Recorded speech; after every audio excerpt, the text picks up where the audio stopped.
Rachid, on y va pour l'IRM du genou. N'oubliez pas d'augmenter la résolution de la vidéo. Pour aller chercher notre patient, on va cliquer dans Patient, Nouvel examen. On va récupérer le nom de notre patient dans la worklist. On dit bien qu'elle n'a pas d'implant. On n'oublie pas de mettre le poids. Moi, j'aime bien mettre le côté du genou, la latéralité du membre. On confirme. Et là, on va aller choisir le protocole. Donc, dans le membre inférieur, je vais choisir le genou, le protocole que je veux faire. En cliquant sur plus, je charge le protocole du genou droit.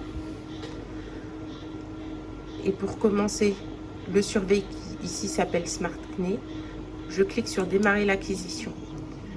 Alors là, c'est un Smart parce que sur le protocole du genou, on a l'intelligence artificielle qui s'appelle le Smart, qui est mise dessus et visible par ces étoiles jaunes. C'est-à-dire que en fait, il va nous placer quasiment tout seul les coupes en fonction des repères anatomiques entrés dans la machine.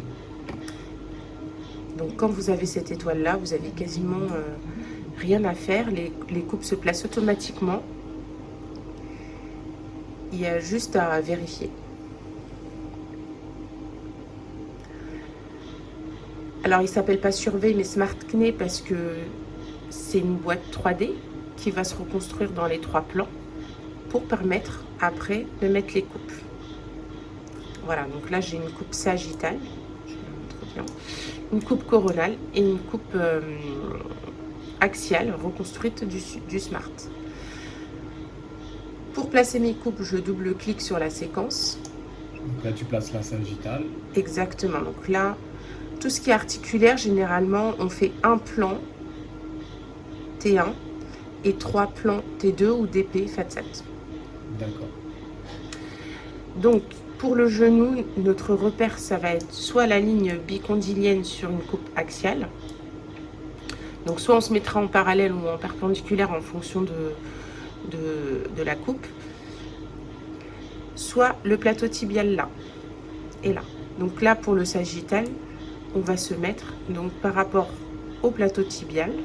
Donc là, on est bien perpendiculaire par rapport au plateau tibial. Vous remarquez que je n'ai pas touché, hein, grâce au Smart, ça se fait tout seul. Et là, je vérifie que, du coup, pareil, par rapport à la ligne bicondylienne, je sois bien perpendiculaire. Et je n'ai plus qu'à accepter. Quand j'accepte, automatiquement, le ticket qui est là se valide en jaune. Et là, j'ai le sablier, ça veut dire que je suis en train de faire l'acquisition. Et ensuite, ça devient le bonhomme, il me fait le prep scanning plus l'acquisition. Ici, le ticket sur le sagittal, c'est automatiquement validé parce que j'ai le même GeoName. Donc là, après l'étoile, nous avons la case là. C'est ce qu'on appelle le GeoName, c'est-à-dire qu'ils ont le même nom. Donc du coup, il va automatiquement copier le centre de ma pile de coupe ainsi que l'orientation. Je peux l'ouvrir quand même pour vérifier. Et on voit que ça s'est mis exactement pareil que la séquence appelée sagittal. D'accord, comme c'est un sagittal, du coup... voilà, et comme c'est écrit pareil, c'est-à-dire que c'est vraiment le même GeoName avec... il prend en compte les chiffres, les majuscules, etc. Il faut vraiment que ça soit... Si c'était écrit en sage minuscule, ça ne copie pas. Il faut vraiment que ça soit le même. Le R, là, c'est la latéralité, puisque c'est un Smart, donc on lui précise que c'est un genou droit et pas gauche, pour que lui, il ait ses repères anatomiques. Là, le ticket, il n'est pas validé, donc il faut que je le valide. Donc, je vais placer mes coupes coronales. Pareil, sur les 3 plans.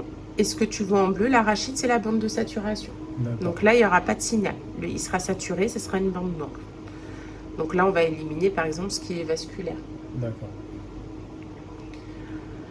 Pareil, hein, je vérifie par rapport au plateau tibial si je suis bien. Je peux éventuellement réajuster un petit peu. Et pareil, si je suis bien par rapport à la ligne, là, du coup, parallèle par rapport à la ligne bicondylienne qui est là. En termes de champ, ben, on prend forcément toute l'articulation et un peu de partie molle. Il faut tenir aussi compte de la clinique du patient. Donc là, il est probable on parle d'un kyste postérieur. Donc, je vais essayer de prendre un peu plus en postérieur. Pour ce faire, je vais pouvoir augmenter soit mon nombre de coupes ici, soit je peux choisir d'augmenter pareil mon nombre de coupes, mais pas en mettant le nombre de coupes là, mais plutôt la couvrance en millimètres. Donc là, par exemple, si je choisis, je vais couvrir, pardon, j'ai touché. Voilà, donc là, ça me fait 2 coupes de plus si je fais ça. Et je vais pouvoir réajuster pour couvrir bien jusqu'à l'arrière. D'accord, pour bien voir le kyste, ok. Voilà, c'est une suspicion de kyste, donc à l'arrière, donc je m'adapte à l'anatomie. Si c'était les ligaments croisés, j'ai pas besoin d'avoir autant à l'arrière. D'accord. Voilà, donc il faut toujours avoir la clinique pour bien s'adapter et adapter son examen. Donc j'accepte, donc ça a validé le ticket. Et vous avez vu, à chaque fois que c'est validé, ça se lance automatiquement. Quand c'est vert, c'est que la séquence est finie. Quand j'ai le clavier, c'est qu'elle est en train de reconstruire. D'ailleurs, ça passe du bleu ciel au bleu foncé.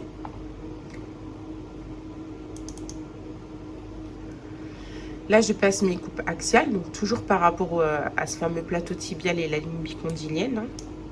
Donc là, je suis bien parallèle, donc j'ai besoin de rien faire du tout.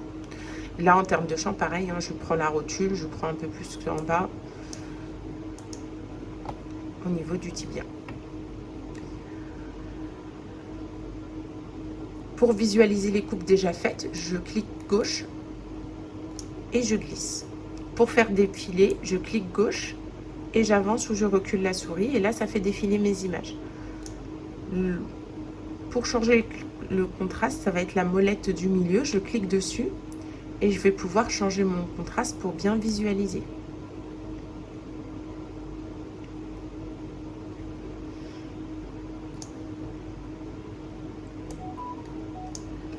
Donc il est important de regarder chaque séquence faite pour être sûr que le patient n'ait pas bougé par exemple.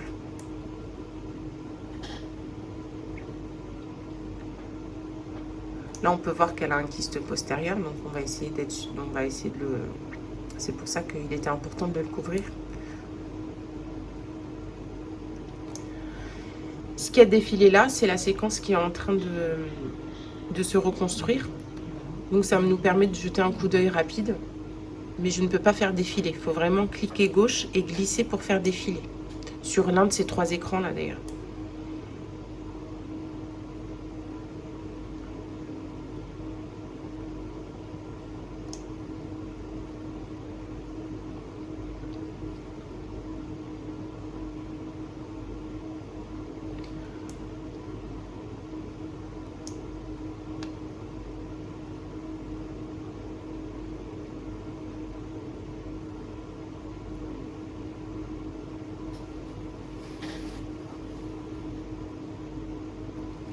Là, ce qu'on voit en noir, c'est notre bande de saturation.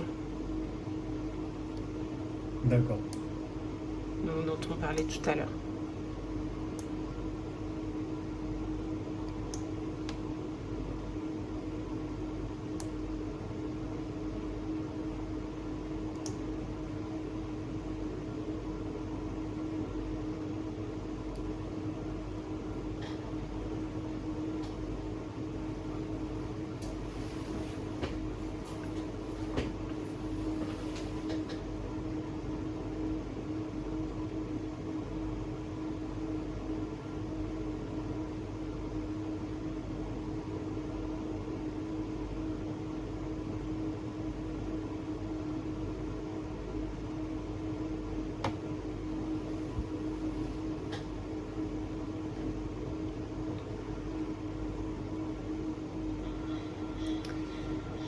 Donc là, notre examen est terminé.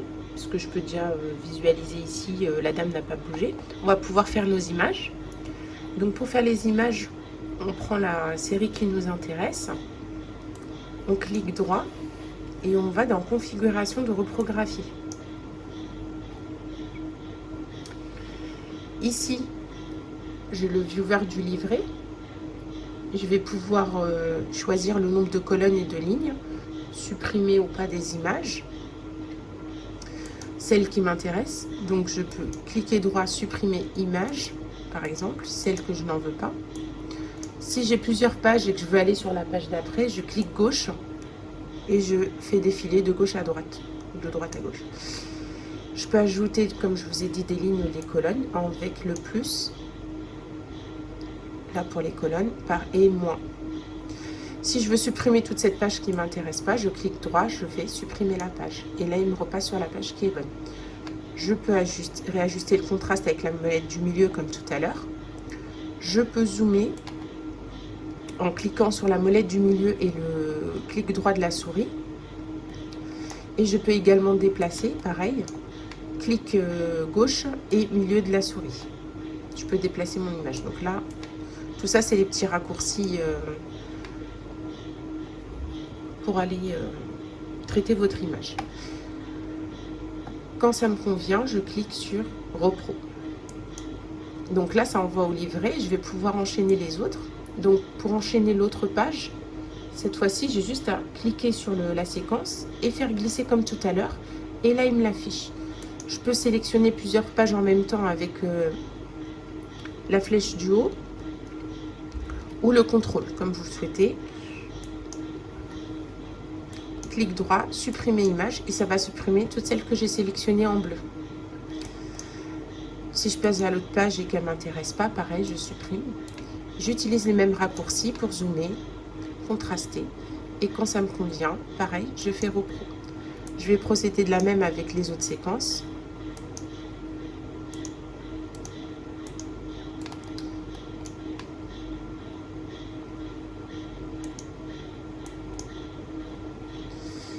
Alors là, j'ai pas mal de pages, donc par exemple, je peux choisir de prendre une image sur deux. Donc, le petit crayon, image, le tantième d'image, une image sur deux. Je peux choisir l'ordre, c'est-à-dire partir de haut en bas ou de bas en haut, par exemple. Je fais OK et ça va s'appliquer.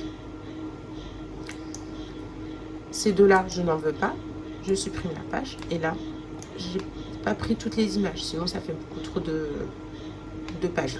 En IRM, on fait 3-4 maximum pages de livret.